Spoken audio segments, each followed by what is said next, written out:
The United States of America is going through a very interesting phase.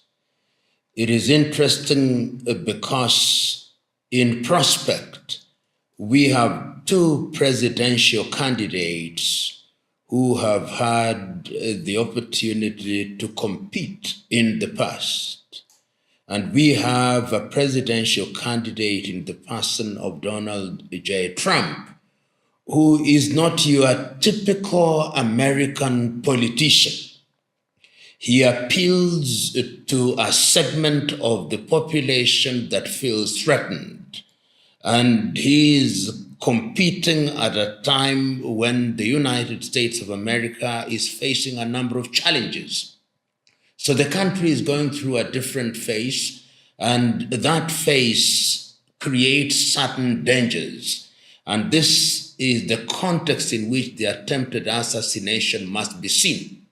Of course, the jury is still out as to who was behind the assassination. There will be many conspiracy theories and theorists, but I hold the view that, holding all factors constant, that single act is going to energize Donald Trump in a very unique way. And many individuals who are sitting on the fence may very well be inclined to vote for him in order to introduce change. It is not lost on me that his clarion call now is "Make America Great Once Again." Remember, when he competed for the first time, it was "Make America Great Again." And he is now telling the world, and of course the United States of America specifically, it is our opportunity to make America different. You've seen the 5 years that I was away, and in my estimation, America has lost its traction. America has not played the role that it ought to play. And I'm making you the promise that it is I and my party that is going to make America what America ought to be. Whether that is true or not is another debate, but for purposes of campaign, it is important for him. It must also be remembered that during his first term, he demonstrated quite clearly that his administration was going to be inward looking. And this administration, as we have seen, has had great dalliance with NATO. It has had some flirtatious relationship with the African continent, has had some much more intimate relationship with the countries in the Pacific, such as the South Koreans. And Trump is saying, I'm going to follow a different path. Once again, these are campaign promises, and we want to see how that will impact the rest of the world. But interesting times indeed. After 2 days, I think, or 2 days after the assassination attempt, the President Joe Biden told Americans, let's lower the political temperature so that we do not have a situation where we solve our problems in this manner. And that manner means through violence. The former President Barack Obama is also on record as saying that America ought not to follow the path of violence. And it sends one clear message that American politics is now taking a turn, which is very dangerous, that the American political divide is now so very dangerous that in the eyes of some, even eliminating candidates would be one of the ways of resolving these problems. Of course, I'm saying this acutely aware that the question as to who or which organization or individuals were behind the assassination. But it is important to note that there are conspiracy theorists out there who hold the view that this was an attempt to eliminate a candidate who is likely to win the elections. And it sends a clear message to the world that there is no perfect security. Even a country that is in the habit ordinarily of telling others and warning others using their security system that they are in danger is also susceptible to danger herself. And it also sends a clear message that there is nothing like perfect security. But we must also look at the historical context. Assassinations are not things that are known to America. We knew in the 1960 John F. Kennedy was assassinated. Ronald Reagan survived an assassination attempt, and outside of politics, we know that individuals like Martin Luther King Jr. were assassinated, Malcolm X was assassinated. But of course, it is at a different level when a candidate whose rhetoric is sometimes deemed to be vitriolic is the subject of an assassination attempt. It sends a very dangerous message and also serves to demonstrate that the political divide in the United States of America is widening by the day. The demographics are changing quite dramatically, and that must never be ignored. There are those who hold the view that the rise in the numbers of Hispanics and Blacks threatens the base of the white population. And these are things that cannot be wished away. And therefore, there is a combination of factors which defy simplistic and simple analysis and answers, but dangerous times in the United States of America. Perhaps it is too early to say that, but what I would say is that there are heightened tensions, civil war, no. But I think that there are heightened tensions which, if not properly managed, could lead towards a very dangerous path, because this is in the run-up to the election. And if you listen to the rhetoric and the messages that are flying about across the political divide, you can see how very animated they are. You can see how very vitriolic they are. You can see how very angry people are. And when you are in such an environment, then you must understand that it can be dangerous. And when tensions are heightened and demographics are changing and changing dramatically, it cannot be business as usual.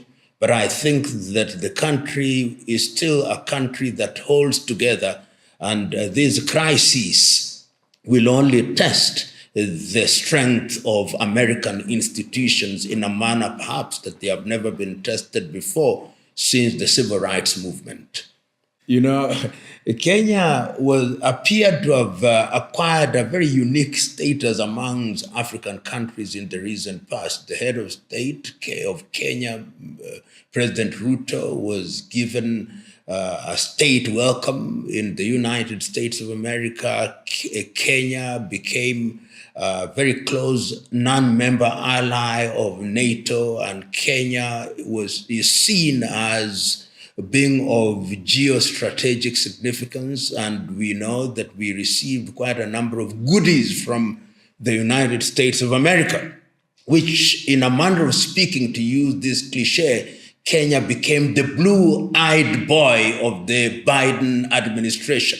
And I'm deliberately saying the Biden administration because that does not necessarily mean there is a darling of the United States of America for all times. And in the recent past, we have seen that even that relationship is being shaken by the domestic realities in Kenya herself. And the Biden administration therefore had that clarity in her relationship with Kenya and by extension Africa. But if we go by history and we go by the administration of President Trump in his first term, it is almost as if Africa did not matter. And many of us will remember when he made that infamous and, in the eyes of many insensitive countries, shithole countries. He was making reference to, among other nations, the continent of Africa. And if that is the kind of foreign policy approach that will be pursued in his administration if he is elected in the month of November and sworn in the month of January 2025, it tells you that once again, Africa will be peripheral to their foreign policy. But never say never, because Africa, in many ways, is also a continent that cannot be ignored because of her resources. And for that reason, it is possible that in President Trump's possible second term, he would think differently. But holding all factors constant, I think the inclination will be a relationship with Africa that is not as intimate as it is with other parts of the world. I think that the administration will survive this storm. It will be an administration that will be on tenterhooks, but I hold the view that it will survive. And I say this because history teaches me that the political class are capable of getting into what I call political rapprochement. And given the ethnic basis of our politics, if the ethnic kingpins enter into an arrangement that satisfies short-term political interests, then the agitation will be undermined in a very dramatic way. And it is possible, therefore, that the administration will survive. It will have been beaten, it will have been dented, it will have been injured, it will be hobbling along, but it will hobble along, holding all factors constant to the next election in the year 2027. And what will happen is that the administration will make a number of concessions, and those concessions will possibly deflate the agitation for its removal. Let's understand the current problems in Kenya from a historical context. I think for a number of years, this has been boiling up, that we have had successive administrations which have made promises to the people, which in many cases have not been fulfilled. We have young people in different professions in the business sector who, after every election, are made to believe that things are going to change dramatically, that you are going to have opportunities to fulfill your ambitions. And this has not happened, with the consequence that we have had these young people to be in a corner where they are not only angry but hungry. They are not only helpless but hopeless. We thought they were helpless, but we now know better. And this has come to a head. And what we see now is a group of young men and women who are saying it can no longer be business as usual. We observe you when you are conducting your campaigns, promising us heaven on earth, but when you get into political office, you don't deliver. And what we see are individuals within your administration wallowing in the sea of opulence and doing so in our very faces. We can no longer take it. And when, therefore, the finance bill came and was aimed at taxing people even more, it was one of the triggers, in my view, not the cause. It was the trigger of a number of things. And that is why, therefore, you've seen that beyond the effective rejection of the finance bill, there have been many demands. Demands including, we want a leaner, meaner government. We want certain things to happen. We want the institutions that are created by the Constitution to perform the task for which they were created. We want a smaller parliament. We want the devolved units to be fewer and effective. We want the office of the president to be one that is responsive to the people. We want the civil service to reflect the face of the nation, and a myriad of other demands, which are legitimate demands. And we have already seen that the President of the Republic of Kenya, William Ruto, has conceded to some of those demands. First of all, it started with the effective rejection of the finance bill and subsequently removing the budgetary allocation to unconstitutional offices, and thirdly, dissolving his cabinet. And the demands are coming up by the day. The message that is being sent to the president is, we want change. We want meaningful change. We, the young people, are tired of promises. We want governments that deliver. We want opportunities. We don't want tokenism. We want a Kenya that works. We want a Kenya that delivers on her promises. And this is the message that must be understood. We are tired of these political games. We are tired of musical chairs. And this message has not only gone to the president, it has even gone to the opposition. It has gone to the leaders of the opposition that we do not want you to ride on the crest of what we have created in order to get into political gamesmanship. We are tired of that, and we know that you want to remove the wind off our sail. We will not allow you. So the message is clear. The message is simple. The message is being repeated day after day. And the net effect of it is that the country does suffer. And the sooner that this is resolved, the safer the country is. Because as all of us know, whenever there are threats of occupation of critical institutions such as parliament, such as the State House, which is now blocked from public access, then the business community suffers, the economy suffers, and indeed the question is, for how long will this go on? And what are the scenarios that are likely to emerge out of it? It is the duty of those who are charged with political responsibility to get the country out of this muck and mire, because if it continues in this way, then the country is in danger. The country is on tenterhooks. The country is at crossroads. And the sooner this is done, the sooner that the administration realizes that it's not business as usual, the safer this country is. And we must remind ourselves that countries can be lost. And indeed, countries have been lost. And it takes a long time to repair a country when it has been lost. The best way to bring about change is to be always ahead of your time. That is what visionary leadership is all about. Visionary leadership is a leadership that is capable of identifying the needs of a country.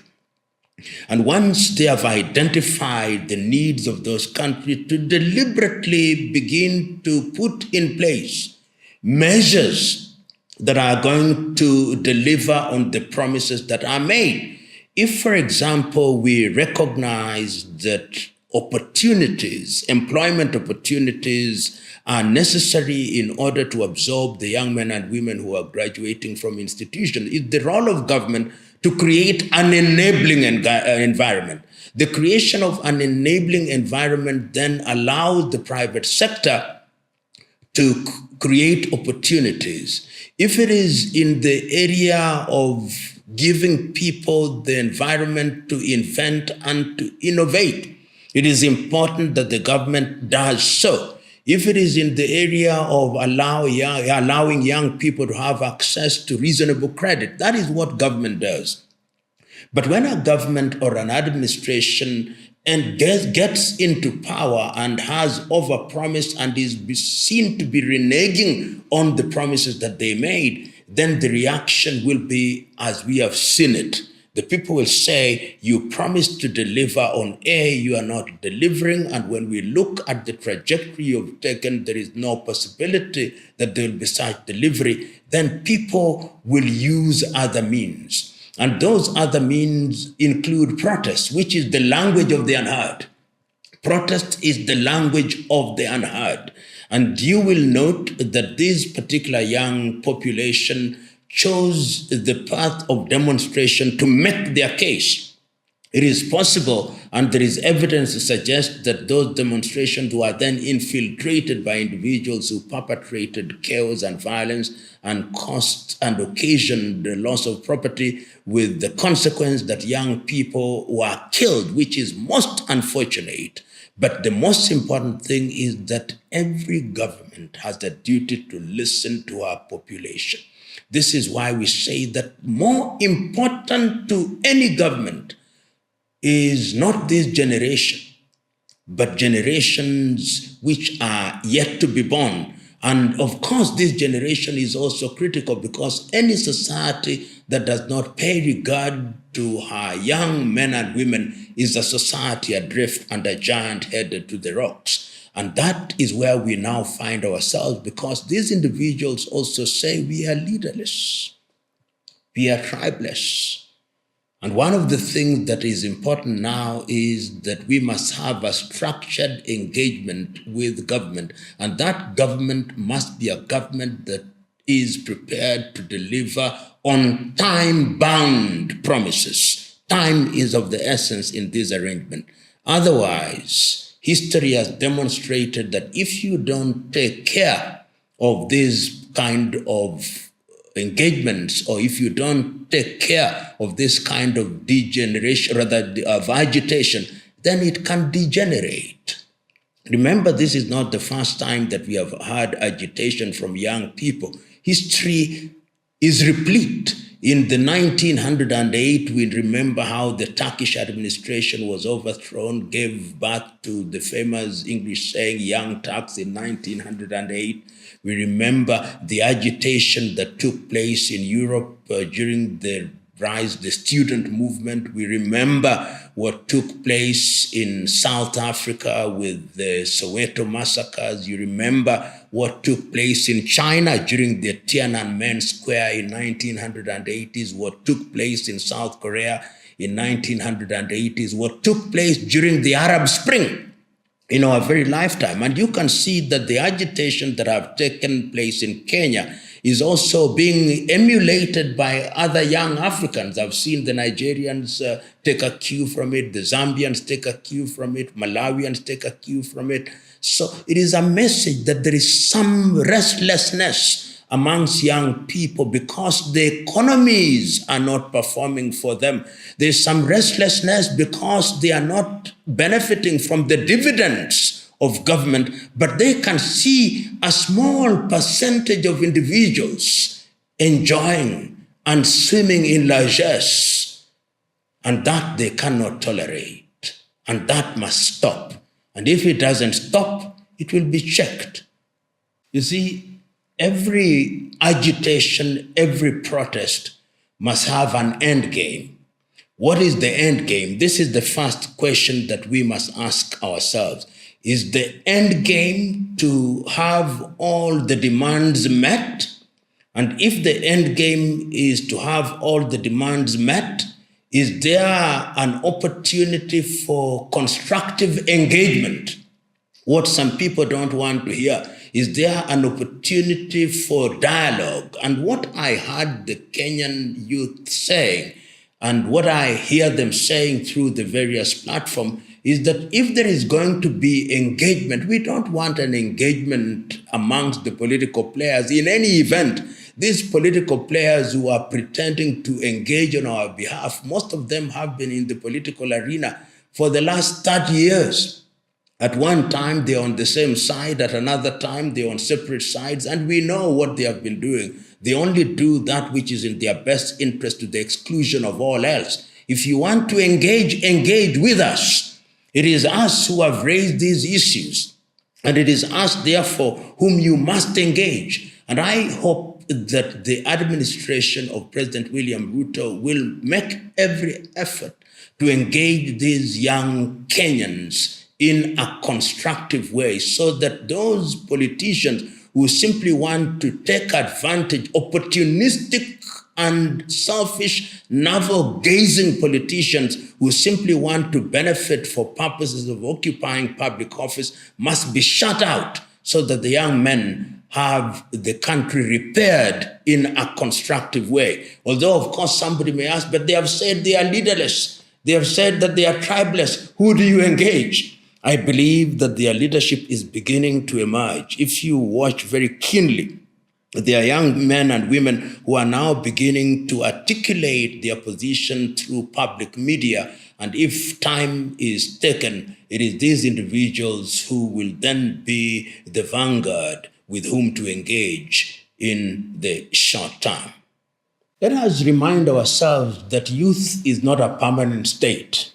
Those who are young today will be old in a few years' times. And we must also remember that there is not a society that does not have different segments. We have old people whom I believe have the opportunity and the experience to make contribution to their society.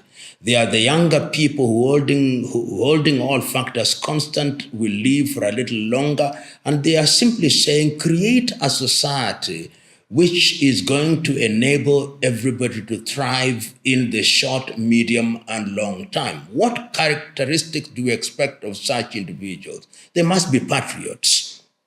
They must be young men and women who know and understand the dynamics of the purpose of politics. The whole idea of politics and the constitution of governments throughout the world and throughout history has been to create an environment where men and women have the opportunity to express themselves and to use their talent, intellectual and otherwise, for the benefit of improvement of the quality of the people's lives in all sectors, whether it's in education, in health, or in agriculture. So they must be knowledgeable.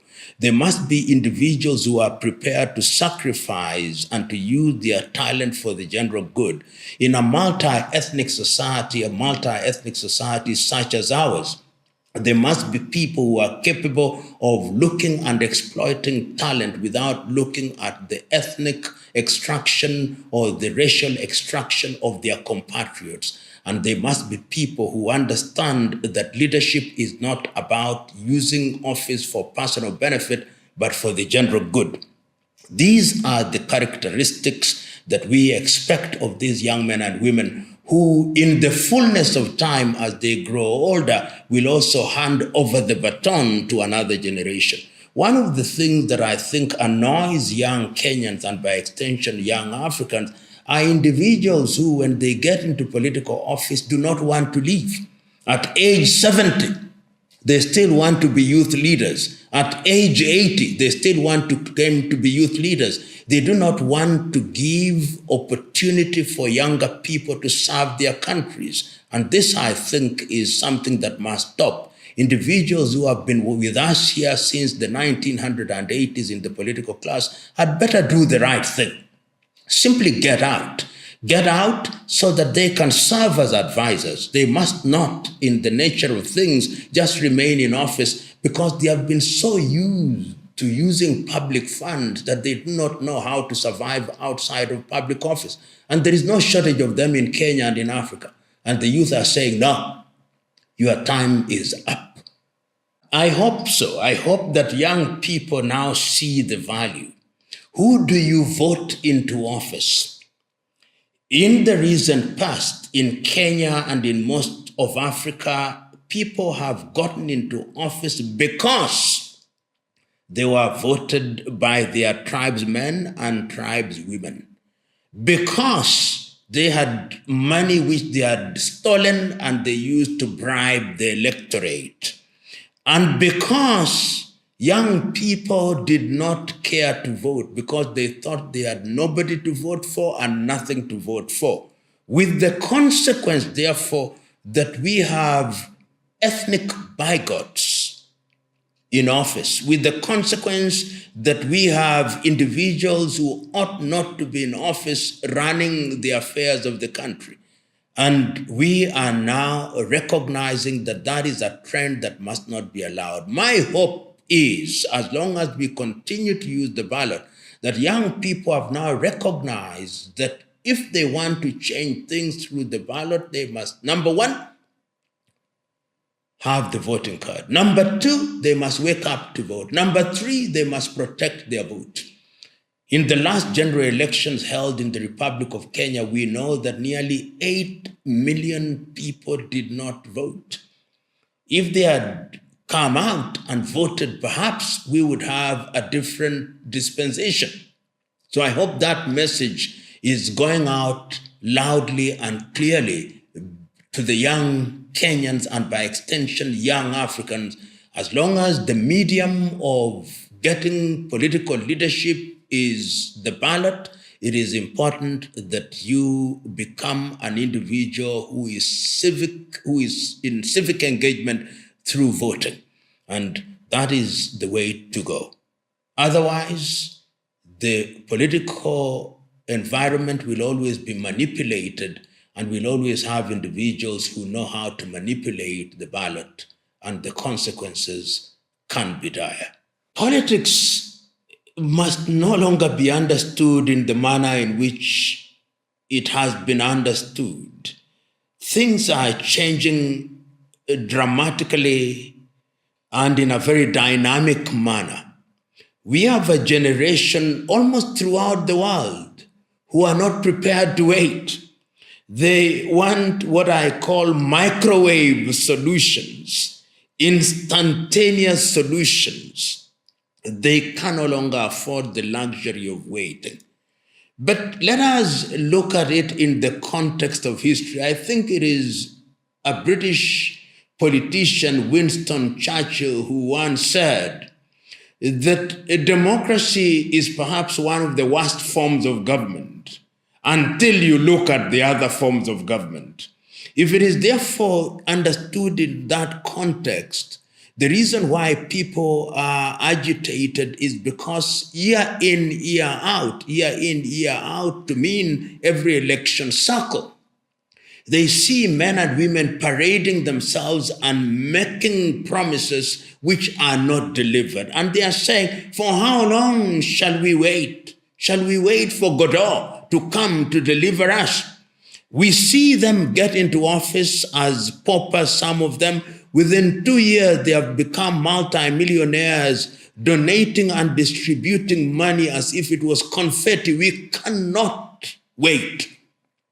And this impatience is what is informing the next course of political arrangements, so that I see a world that is going to want of the political class that we are no longer just interested in you telling us that we have voted you for 5 years, we have voted you for 7 years. We want delivery. And what this is going to do is going to create a new generation of patriots who will join politics. What has happened, particularly in Africa in the last 30 years, is that politics had become attractive for the wrong reasons.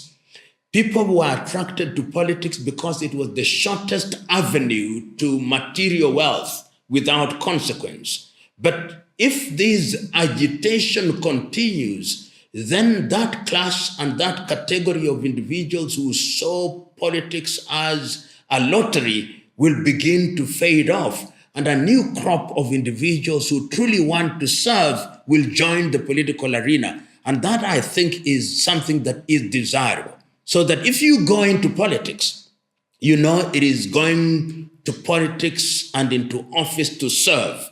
And that will happen sooner rather than later, because you'll then know that being in political office is not being in a comfort zone. It is being in a dangerous zone where if you don't deliver, we'll literally chop off your heads. And this happened throughout history. If you look at the history of Europe, look at the history of Latin America, look at the history of Asia, look at the history of Africa. If you did not deliver in those days, we chopped off your head. If you built a bridge and we wanted to test whether the bridge was worthy, it is you who built it who would cross it first. These are things that are going to happen, and this impatience is going to give birth to a different political dispensation.